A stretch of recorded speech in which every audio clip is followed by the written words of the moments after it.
Ngayong darating na 2025 national and local elections sa bansa, mahigpit ang paalala ng Commission on Elections at Philippine National Police sa ating mga kababayan na huwag masangkot sa vote buying at vote selling.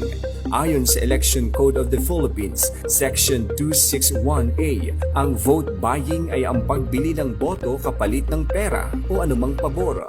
Samantalang ang vote selling naman ay ang pagbebenta ng iyong boto sa pinakamataas na alok. Pareho itong labag sa batas. Ito'y may kaparusahan na pagkakakulong na hindi bababa sa 1 taon at hindi hihigit sa 6 na taon, bukod sa iba pang parusa na itinakda ng batas.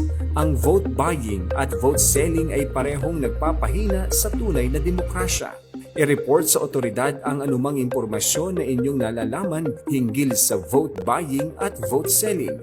Ang PNP ay katuwang ng taong bayan sa pagbabantay ng isang malinis, maayos at tapat na halalan.